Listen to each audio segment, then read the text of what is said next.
You want to know what I love more than money? Knowledge.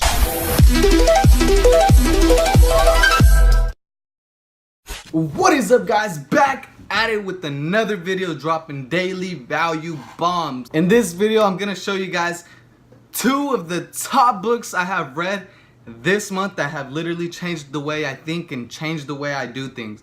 So we're gonna get right into it. So if you don't do this already, I definitely recommend you to do it. For the most part, a lot of us rather listen to audiobooks. For me in particular, I still like to read just because it allows me to enhance my vocabulary and just to communicate better with you guys and with people all around, with my family, with friends, with business partners, with anybody. So the number one book I recommend is this book. It's probably backwards, but it is John C. Maxwell, How Successful People Think. John C. Maxwell, How Successful People Think. So this book literally will change the way you think and how you approach things. It talks from everything, literally everything, about how to identify priorities, how to have the right mindset when you wake up. One of the biggest things I got from this book, and I actually read this part last night, is this: set aside time for reflection. Setting aside time for reflection will definitely help you out in business and family and friends, because by setting time for reflection, you're going to be able to reflect upon what you did that day or what's going wrong, how you can improve things better. So for instance, a lot of you guys who watch me are Shopify dropshippers or entrepreneurs or internet entrepreneurs in general. So that key part about reflecting upon your day is very important, because a lot of us do just have a lot of things to do, are doing this, going here, talking to this person, on the phone with this person, doing a coaching call with this person, and we don't have a lot of time to ourselves sometimes to actually think. So by setting time, maybe 30 minutes at the end of your day, to just, get away from social media, get away from your phone, get away from your computer, get away from business, anything, just to reflect on, okay, so what did I actually get done? Are we actually working towards the long-term goal? Okay, what's our 6-month goal from now? Did we do something in order to get there faster? Are we on track with our goals? Definitely everything in that nature or in that realm is going to help you become a better person, and just to be aware of what's going on in your world, because in today's world, it's very hard, and for a lot of us that I notice, people aren't aware of time or just space. So by doing this, you're gonna become a lot more aware. If you're actually hitting your goals, are you filled right now? Are you happy? Why aren't you happy? Everything. So definitely that book by John C. Maxwell, How Successful People Think.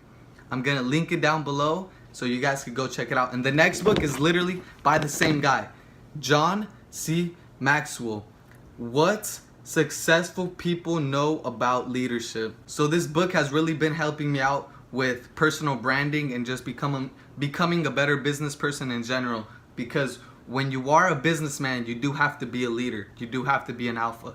And by knowing what these successful people know about leadership is going to lead you into becoming a way better leader in general. So definitely one of the parts that has helped me in the recent couple hours, I actually read this book this morning, is this part right here. So one of the parts that definitely stood out to me this morning while I was reading this book is this part. And this has to do with just conflicts in general, or conflicts between leaders. So the headline is, how would you work with a difficult leader who doesn't like you? So that might be a big problem in the corporate world, or just working with someone. And this is what I would think. This is what I would say, just from my mindset that I had previously, or, I would say, being an entrepreneur, if you don't like the person, don't work with them, right? But maybe they don't like you for, a certain good factual reason. So what I got into it was, just because someone doesn't like you doesn't mean you're gonna return the same emotion, the same energy towards them. You have to learn how to process your emotions. So it says right here, over time, if your negative emotions are left unchecked and allowed to brew, they will overflow into every area of your working life. These negative emotions can influence our decision making, taint how we view relationships, and affect how we lead our people. For that reason, we need to feel our emotions regularly. We must acknowledge how we feel, work through any hurt feelings and move on. So definitely that's one of the key points. Just because, you know, you're having conflicts doesn't mean you're gonna just splurt out. You have to be aware of your emotions so it doesn't lead any negative energy into all aspects of your life. So like, for instance, if you're an entrepreneur in a company and the person you work for, the leader, doesn't like you, this is what you should try doing. Looking for common ground. Definitely that's one of the biggest things, like looking for where can we actually stand where we both agree.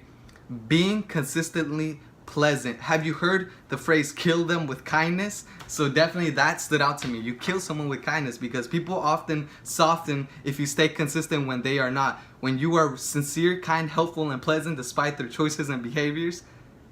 So I'm like, bro, that's so true. Kill them with kindness. Like, why? What's the point of just reciprocating that negative energy? So the next thing, and this is the biggest thing right here, solving problems. Businessmen are here to solve problems. If you're an entrepreneur, if you're trying to make money online, you're here to solve a problem. So one of the best ways to endure yourself to a leader is to be a good problem solver. Because leaders like problem solvers. If you're a leader, you're a problem solver. It's easy to see and point out our problem. It's easy to see and point out our problems. It's much more difficult and valuable to offer implementations for the problem for it to be solved, right? Adding value to others always works to your favor. Boom, right there.